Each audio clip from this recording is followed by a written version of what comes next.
Hello friends. नमस्कार विद्यार्थी मित्रांनो. कसे आहात? मजेत आहात ना? विद्यार्थी मित्रांनो, आपण आजच्या या आपल्या व्हिडिओमध्ये इयत्ता 9वी आणि 10वीचा इंग्रजी विषयाच्या कृतीपत्रिकेमधील प्रश्न क्रमांक 1 म्हणजेच लँग्वेज स्टडी याविषयी अधिक सविस्तर माहिती बघणार आहोत.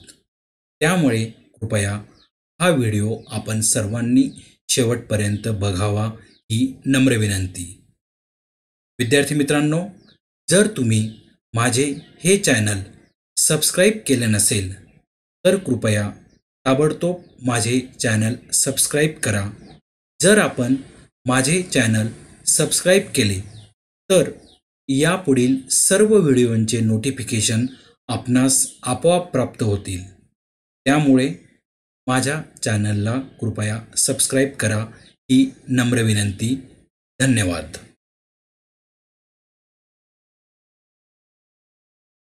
विद्यार्थी मित्रांनो, सेक्शन 1 लँग्वेज स्टडी हा इयत्ता 9वी आणि इयत्ता 10वी या दोन्ही वर्गातील कृतीपत्रिकेतील पहिला प्रश्न आहे आणि या प्रश्नाला एकूण गुण आहेत 10 आणि प्रत्येक विद्यार्थ्याला या प्रश्नामध्ये मॅक्झिमम मार्क्स मिळाले पाहिजे, कारण लँग्वेज स्टडी हा सेक्शन स्कोरिंग सेक्शन आहे आणि त्यामुळे या सेक्शनमध्ये आउट ऑफ मार्क्स मिळवण्याचा प्रयत्न करा.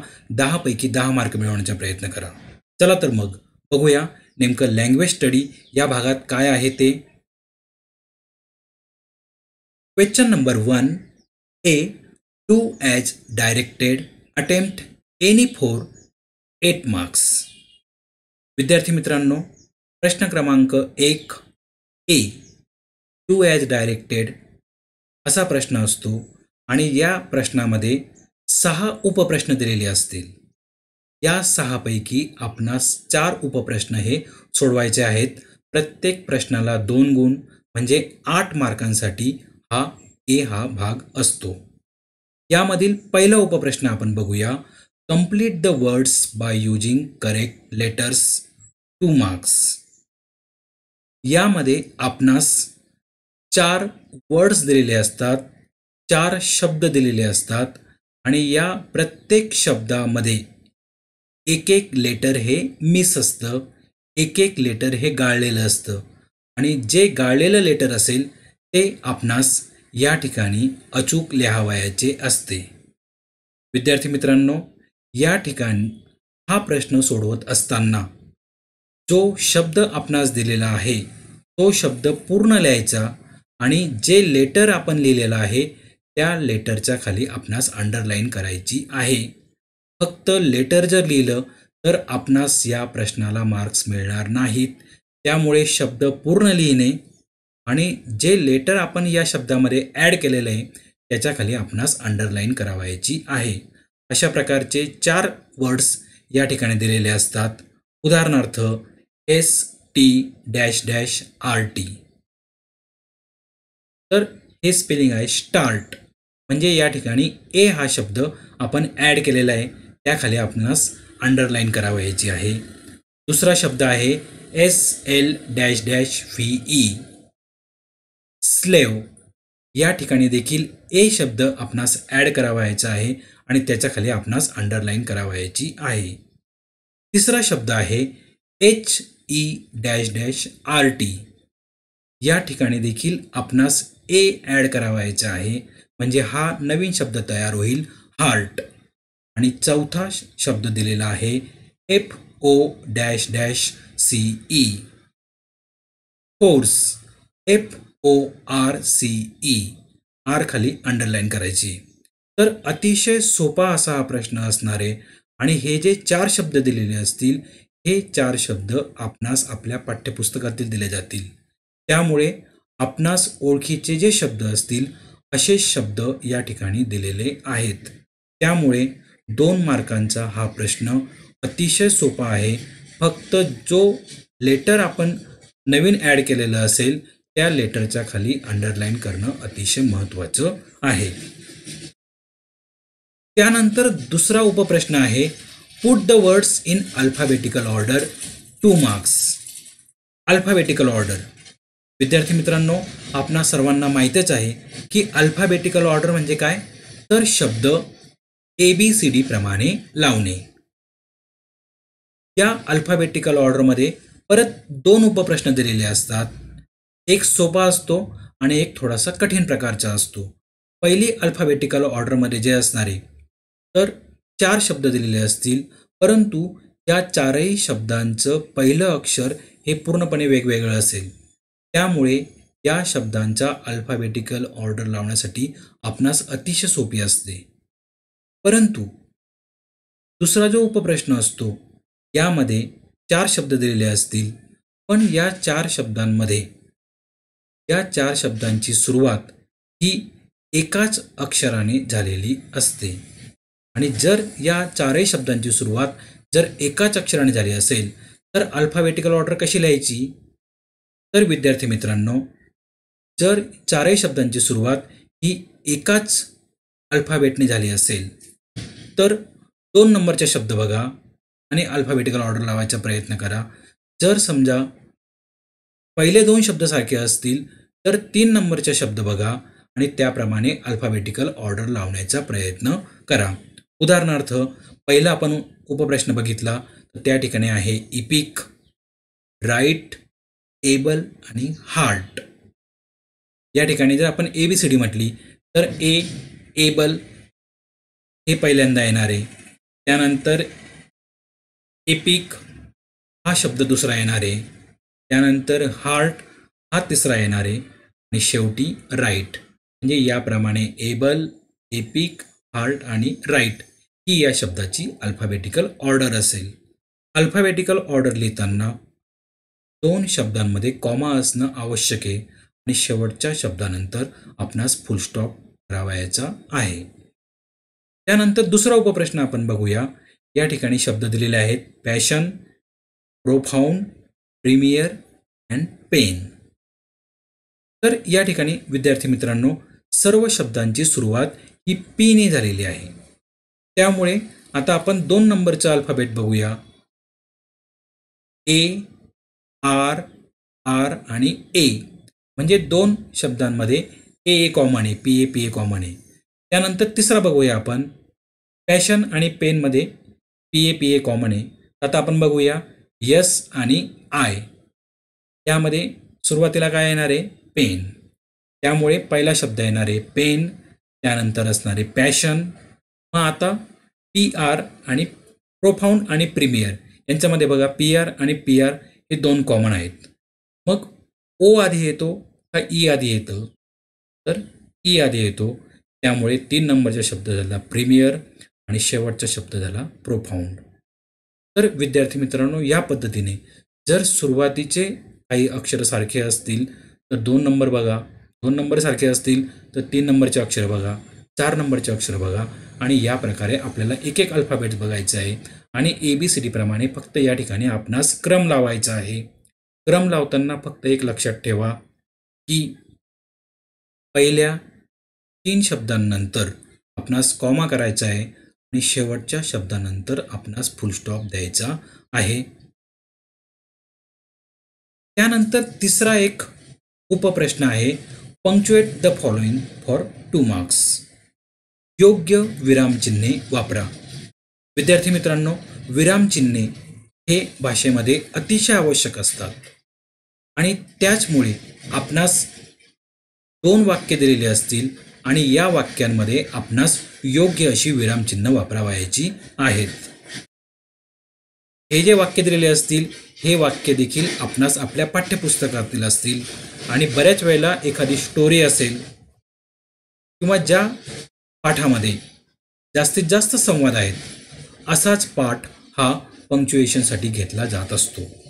त्यामुळे अशा प्रकारचे पाठ आपले कोणते आहेत ते एकदा बघून ठेवा. या ठिकाणी 2 वाक्य दिलेली आहेत, यामध्ये आपल्याला करेक्ट पंक्च्युएशन मार्क्स हे वापरावयाचं आहे. मग हे जे पंक्च्युएशन मार्क्स आहे हे कोणते ते आता आपण बघूया. The principal marks of पंक्च्युएशन्स.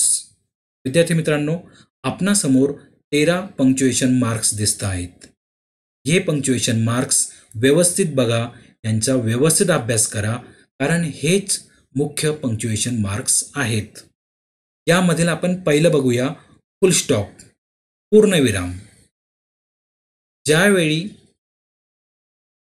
आपलं सेंटेन्स, वाक्य हे संपत आहे, त्यावेळी वाक्य संपलेलं आहे हे दाखवण्यासाठी फुल स्टॉप किंवा पूर्णविराम वापरला जात असतो. कॉमा, स्वल्पविराम. दोनपेक्षा जास्त वस्तू जर दाखवायच्या असतील तर मध्ये आपण कॉमा किंवा स्वल्पविराम हा वापरत असतो. सेमिकोलन, अर्धविराम. थोडं थांबायचं असेल तर आपण सेमिकोलन हा वापरत असतो. कोलन, म्हणाला, या अर्थाने जर आपणास काही म्हणावयाचे असेल किंवा आपण जर एखादी यादी बनवत असेल, या यादीच्या सुरुवातीला आपणास कोलन वापरायचं आहे. The famous Indian rivers are colon and then Godavari, Narmada etcetera. Question mark, प्रश्नार्थक वाक्याच्या शेवटी नेहमी क्वेश्चन मार्क हे लावलं जात असतं. एक्सक्लामेशन मार्क, उद्गारवाचक चिन्ह. उद्गारार्थी वाक्याच्या शेवटी नेहमी उद्गारवाचक चिन्ह हे वापरलं जात असतं. इन्व्हर्टेड कॉमाज, डबल आणि सिंगल असे या ठिकाणी दोन्ही इन्व्हर्टेड कॉमा येऊ शकतात, पण शक्यतो डबल इन्व्हर्टेड कॉमा जो असेल हा कधी वापरला जात असतो, तर ज्यावेळी बोलणाऱ्याचे शब्द जसेच्या तसे आपणास तिसऱ्या व्यक्तीला सांगावायचे असतात, त्यावेळी डबल इन्व्हर्टेड कॉमा हा वापरला जात असतो.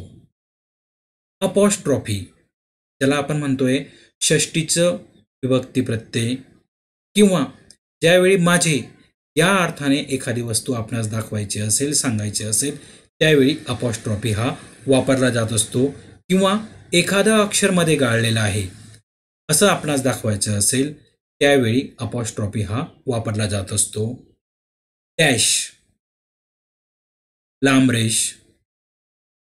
एकाच वाक्यामध्ये थोडंसं भिन्न अर्थाने जर आपणास काही म्हणावायचे असेल तर आपण डॅश हे वापरत असतो. हायफन, लिहिता लिहिता जर आपली ओळ संपली आणि आपलं स्पेलिंग अपूर्ण राहिलं तर त्या ठिकाणी आपण हायफन हे चिन्ह द्यायचं आणि उरलेलं स्पेलिंग जे असेल हे आपण खालच्या ओळीवर लिहू शकतो. ब्रॅकेट, कंस, कधी कधी आपणास वाक्यामध्ये कंस हा वापरावा लागत असतो. कॅरेट, ज्याला आपण म्हणता येईल काकपद. तर समजा मी एक पूर्ण वाक्य लिहिलं आणि त्यानंतर माझ्या लक्षात आलं की अरे, या वाक्यामध्ये मी अजून एक शब्द हा घालायला हवा होता. वाक्य तर लिहिलं गेलेलं आहे, काय करायचं, ज्या ठिकाणी मला हा नवीन शब्द घालावायचा आहे त्याच्या खाली कॅरेटचं चिन्ह लिहायचं आणि वर तो शब्द लिहायचा. उदाहरणार्थ, माय नेम प्रवीण, माय नेम प्रवीण. या ठिकाणी लक्षात आलं मला की अरे, माझं इज लिहायचं राहून गेलं. मग माय नेम, त्यानंतर मी कॅरेटचे चिन्ह करेल आणि या कॅरेटच्या चिन्हाच्या वरती, ओळीच्या वरती मी काय लिहिणार आहे, इज. म्हणजे वाक्य काय झालं, माय नेम इज प्रवीण. आणि पुढचं आहे कॅपिटल लेटर, मोठी अक्षरे. विद्यार्थी मित्रांनो, कॅपिटल लेटर्स कधी वापरतात हे आपणास माहिती आहे, तरी देखील पुन्हा एकदा ऐका की कॅपिटल लेटर्स, मोठी अक्षरे, वाक्याच्या सुरुवातीचं पहिलं अक्षर हे नेहमी कॅपिटल लिहितात. कवितेच्या ओळींचं पहिलं अक्षर हे नेहमी कॅपिटल लिहिलं जात असतं. त्यानंतर जे नावं असतील, शहर, गाव, व्यक्ती, वस्तू, यांचं पहिलं अक्षर हे नेहमी कॅपिटल लिहिलं जात असतं. वर्तमानपत्रांची नावं, पुस्तकांची नावं, नद्यांची नावं, पर्वतांची नावं, यांचं पहिलं अक्षर हे नेहमी कॅपिटल लिहिलं जात असतं. त्याचप्रमाणे ज्या वाद्यवस्तू आहेत, जे वाद्य आहेत, या वाद्यांचं पहिलं अक्षर देखील नेहमी कॅपिटल लिहित असतात. त्यानंतर आपण जेव्हा शॉर्ट फॉर्म लिहितोय त्यावेळी देखील आपण ते कॅपिटलमध्ये लिहित असतो. For example SSC, EA. म्हणजे अशा प्रकारे बऱ्याच ठिकाणी आपण कॅपिटल लेटर्स हे वापरत असतो. तर यापैकी काही चिन्ह हे आपणास पंक्च्युएशन जो आपण प्रश्न बघत आहोत त्या ठिकाणी वापरावयाचे आहेत. त्यामुळे याचा व्यवस्थित अभ्यास करा आणि जे आपणास 2 वाक्य दिलेलं असतील या दोन्ही वाक्यामध्ये यापैकी जे योग्य असेल असं पंक्च्युएशन मार्क वापरून आपणास वाक्य हे त्या ठिकाणी पुन्हा लिहावयाचं असतं. त्यानंतर चौथा उपप्रश्न आहे make 4 words minimum of 3 letter each using the letter in the word. विद्यार्थी मित्रांनो, हा जो प्रश्न आहे अतिशय सोपा प्रश्न आहे. या ठिकाणी आपणास 12 ते 13 अक्षरांचा 12 ते 13 लेटरचा एक मोठा असा शब्द दिला जातो आणि या मोठ्या शब्दापासून आपणास लहान लहान परंतु मिनिंगफुल असे काही शब्द हे बनवायचे असतात. फक्त अट ही एकच आहे की कमीत कमी 3 अक्षरांचा तो शब्द हा असला पाहिजे. 3 पेक्षा कमी अक्षरांच्या शब्दाला आपणास मार्क्स मिळणार नाही. त्यामुळे ज्यावेळी आपण मोठ्या शब्दापासून लहान शब्द बनवणार आहोत त्यावेळी त्या शब्दामध्ये कमीत कमी 3 लेटर्स असली पाहिजे, 3 अक्षरही असली पाहिजे. उदाहरणार्थ ग्रँडडॉटर अशा प्रकारचा एक मोठा शब्द दिलेला आहे आणि त्यापासून आपणास काही शब्द बनवायचे आहेत. आपल्याला फक्त 4 शब्द जे असतील हे बनवायचे आहेत. पण एक लक्षात घ्या की प्रत्येक शब्द हा मिनिंगफुल असला पाहिजे आणि कमीत कमी 3 लेटरचा 3 अक्षरांचा असला पाहिजे. ग्रँडडॉटर असा एक शब्द दिलेला आहे. त्यापासून बघा पहिला शब्द आपण बनवला आहे ग्रँड, दुसरा बनवला आहे डॉटर, तिसरा आहे ग्रेट आणि चौथा आहे ड्रॅग. तर या पद्धतीने आपण हा प्रश्न सॉल्व करू शकतो, सोडवू शकतो. पुढचा उपप्रश्न आहे 5 नंबरचा write the related words as shown in the example for 2 marks. विद्यार्थी मित्रांनो, तुम्हाला या ठिकाणी एक शब्द दिलेला असतो आणि त्या शब्दाचा रिलेटेड शब्द आपणास लिहावयाचा असतो. नेहमी लक्षात घ्या की जर तुम्हाला व्हर्ब दिलं असेल तर तुम्हाला ॲडजेक्टिव्ह किंवा ॲडव्हर्ब हे लिहावं लागत असतं. जो तुम्हाला शब्द दिलेला असेल, जर तुम्हाला व्हर्ब दिलेला असेल तर आपल्याला ॲडव्हर्ब लिहावं लागणार आहे आणि जर तुम्हाला ॲडव्हर्ब दिलेला असेल त्याने उदाहरणामध्ये तर आपल्याला उरलेल्या 3ही शब्द हे ॲडव्हर्ब लिहायचे असतात. हे आपणा सर्वांना लक्षात घ्यायचं आहे. उदाहरणार्थ या ठिकाणी त्याने दिलेलं आहे स्पीक लाऊडली, ॲडव्हर्ब आहे. त्यामुळे येणारे शब्द हे सर्व ॲडव्हर्ब असतील. For example clearly, slowly, confidently. आलं लक्षात? त्यामुळे आपणास उदाहरणामध्ये ॲडव्हर्ब सांगितलेलं आहे काय ॲडजेक्टिव्ह सांगितलेलं आहे ते आपणास बघावयाचे आहे. अशा प्रकारे आपणास रिलेटेड वर्ड्स हे लिहायचे आहेत. पुढचा उपप्रश्न आहे 6 नंबरचा complete the word chain of verbs add 4 words each beginning with the last letter of previous word. विद्यार्थी मित्रांनो, आपण सर्वजण गाण्यांच्या भेंड्या खेळल्या असू. गाण्यांच्या भेंड्यामध्ये आपण काय करतोय तर शेवटी जे अक्षर येतं त्या अक्षराने आपण नवीन गाणं सुरू करतोय. अगदी याच पद्धतीने आपल्याला शब्दांची चेन बनवायची आहे, वर्ड चेन बनवायची आहे. प्रश्नपत्रिकेमध्ये कृतीपत्रिकेमध्ये त्यांनी आपल्याला पहिला शब्द लिहून दिलेला असतो आणि त्यानंतर आपल्याला शब्दांची चेन बनवायची असते. पण यामध्ये देखील एक लक्षात घ्या की शब्द चेन ही व्हर्बची किंवा ॲडजेक्टिव्हची फक्त बनत असते.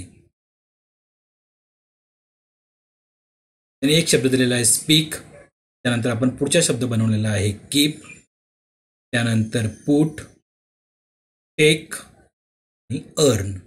म्हणजे या पद्धतीने आपण काय केलेले वर्ड चेन ऑफ व्हर्ब्स ही बनवलेली आहे.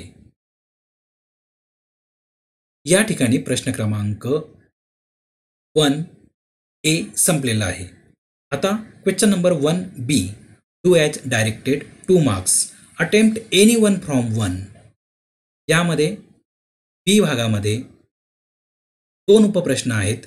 यापैकी एकच सॉल्व करायचं आहे. बघा आता काय बरं पहिला उपप्रश्न make a meaningful sentence by using the phrase to wish for. या ठिकाणी तुम्हास एखादी फ्रेज वाक्यांचा समूह दिलेला असतो आणि हा वाक्यांचा समूह वापरून आपणास एक नवीन इंग्रजीमध्ये वाक्य तयार करायचं असतं. उदाहरणार्थ टू विश फॉर अशी एक फ्रेज दिलेली आहे. मग टू विश फॉर ही फ्रेज वापरून आपणास एक वाक्य बनवायचं आहे. कसं असेल ते वाक्य? I wish for a new mobile. मला एक नवीन मोबाईल घ्यायची इच्छा आहे. तर या पद्धतीने आपण वापरू शकतो किंवा वेगवेगळ्या प्रकारे आपण वापरू शकतायत. त्याला or add a clause to the following sentence to expand it meaningfully. किंवा आपणास एक वाक्य दिलेलं असतं आणि हे वाक्य आपल्याला थोडंसं मोठं करावायचं असतं. उदाहरणार्थ यू विल गेट सक्सेस. त्याने एक वाक्य दिलेलं आहे आणि त्याने म्हटलंय एक्सपांड द सेंटेन्स मिनिंगफुली. मग या ठिकाणी या जे दिलेलं वाक्य असेल त्या वाक्याच्या पूर्वी किंवा नंतर आपण काही शब्द लावून ते वाक्य मिनिंगफुल बनवू शकतो. उदाहरणार्थ if you work hard you will get success. लक्षात? If you work hard you will get success.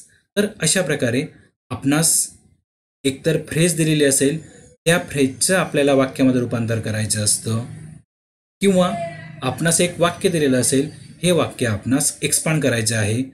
दोघंही केसमध्ये दोघंही या प्रश्नांमध्ये फ्रेजच्या खाली किंवा आपण जे नवीन वाक्य ॲड केलेलं असेल त्या वाक्याच्या खाली आपणास अंडरलाईन करणं आवश्यक आहे. या दोघांपैकी फक्त आपणास एकच प्रश्न सोडवायचा आहे.